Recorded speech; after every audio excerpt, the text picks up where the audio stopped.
नमस्कार, आप देख रहे हैं आज की खबर और आपके साथ मैं हूं दीक्षा कोहली। खबरों पर विस्तार से डालेंगे नजर, लेकिन सबसे पहले शुरुआत हेडलाइंस के साथ।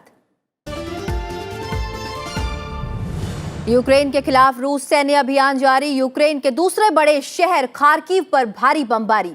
राजधानी कीव पर बड़ा खतरा। जासूसी के आरोप में अमेरिका ने 12 रूसी राजनयिकों को किया निष्कासित। और हेडलाइंस के बाद अब एक नजर उन खबरों पर जो आज सुर्खियों में रही।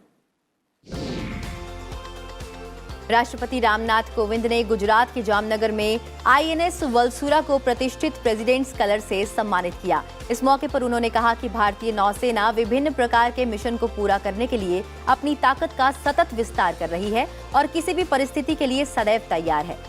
बीएसपी अध्यक्ष मायावती ने गाजियाबाद में जनसभा के जरिए मेरठ मंडल की सभी 28 विधानसभा सीटों को साधने की कोशिश की। मायावती ने विरोधियों पर जमकर प्रहार किया। मायावती ने कहा कि कांग्रेस, सपा और भाजपा लोगों को रोजगार देने में विफल रही है। केंद्रीय नागरिक उड्डयन मंत्री ज्योतिरादित्य सिंधिया ने कहा है कि देश में 2024-25 तक करीब 80 नए हवाई अड्डे होंगे। हैदराबाद के बेगमपेट हवाई अड्डे पर विंग्स इंडिया कार्यक्रम का उद्घाटन करने के बाद ज्योतिरादित्य सिंधिया ने कहा कि विमानन क्षेत्र में भारत तेजी से उभरा है।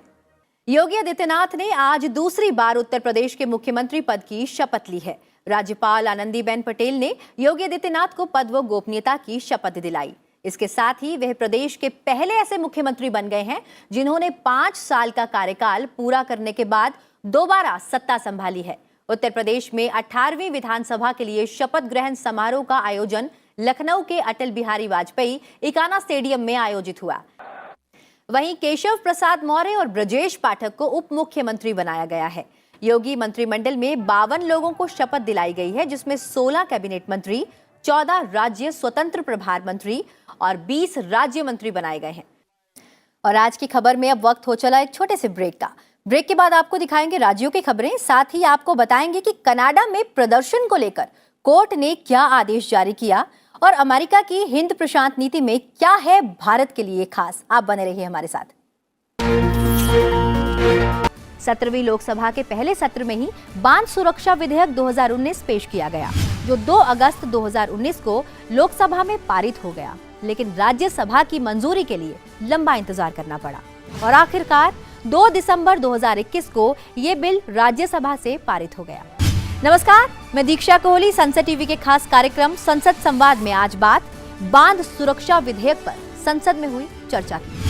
संविधान के अनुच्छेद 87 के मुताबिक साल के पहले संसद सत्र की शुरुआत राष्ट्रपति के अभिभाषण से होती है, जो सरकार की नीतियों का विवरण होता है।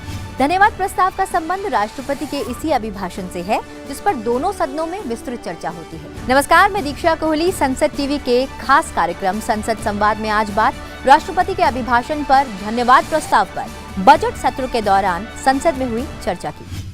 दीक्षा, ओवर टू यू। बहुत बहुत धन्यवाद विशाल, बहुत बहुत धन्यवाद प्रीति। जैसा कि आपने कहा कि उत्तर प्रदेश के जो चुनावी नतीजे हैं वो पूरे केंद्र की राजनीति को, पूरे देश की राजनीति को प्रभावित करती है। तो शुरुआत बिल्कुल उत्तर प्रदेश के साथ आपके सामने बाहर आ चुका है। हम आपको बता दें कि बीजेपी 274 सीट्स पर आगे चल रही है, ये ताजा रुझान है। वहीं अगर समाजवादी पार्टी की बात करें तो समाजवादी पार्टी 124 यानी कि पहले से काफी बेहतर कर पाई है। ताजा रुझान के मुताबिक समाजवादी पार्टी को 124 सीट्स मिलने की उम्मीद है। ताजा रुझान यही बता रहे हैं, लेकिन बीएसपी अपना इतना कमाल नहीं दिखा पाई। बीएसपी सिर्फ 1 सीट पे आगे चल रही है। वहीं कांग्रेस भी इस बार बहुत अच्छा नहीं कर पाई। कांग्रेस के पास इस वक्त सिर्फ 2 सीटें दिखाई दे रही है, वहीं अन्य के खाते में इस बार 2 सीट। तो ये ताजा रुझान आपके सामने आ गए हैं उत्तर प्रदेश के। वहीं अगर हम बात करें वोट शेयर की, तो आपको बता दें कि वोट शेयर हम देख सकते हैं। वोट शेयर, बीजेपी का वोट शेयर देखते हैं तो 42.3% है, यानी सबसे ज्यादा। इसके बाद समाजवादी पार्टी का 31.6% है। इसके बाद अन्य है 13.1%। इसके बाद बीएसपी 12.7%। और अगर बात करें कांग्रेस के वोट शेयर की तो ये महज 2.3% ही है। तो वोट शेयर की जानकारी हम आपको दे रहे थे ताजा रुझानों के मुताबिक उत्तर प्रदेश की। प्रधानमंत्री नरेंद्र मोदी ने पहले कार्यकाल में हर घर शौचालय उपलब्ध कराने के बाद दूसरे कार्यकाल की शुरुआत में ही जल जीवन मिशन की घोषणा की। जल आंदोलन को जन आंदोलन बनाने की प्रक्रिया शुरू हुई। गोवा, तेलंगाना, अंडमान निकोबार द्वीप समूह, पुडुचेरी, दादरा नगर हवेली और दमन और दीव में 100% ग्रामीण घरों में नल से जल की आपूर्ति शुरू हो चुकी है। कोर्ट ने केंद्र की दलील नहीं मानी और पुनर्विचार याचिका को खारिज कर दिया। इसके बाद केंद्र सरकार ने संसद के जरिए राज्यों के अधिकार को बहाल करने का रास्ता चुना। प्रधानमंत्री नरेंद्र मोदी की अध्यक्षता में 4 अगस्त को कैबिनेट की बैठक में इससे जुड़े संशोधन विधेयक को मंजूरी दे दी गई। सत्ता पक्ष का कहना था कि इस देश में पिछड़ों को अधिकार उन सरकारों के कार्यकाल में मिला जिनमें बीजेपी शामिल थी।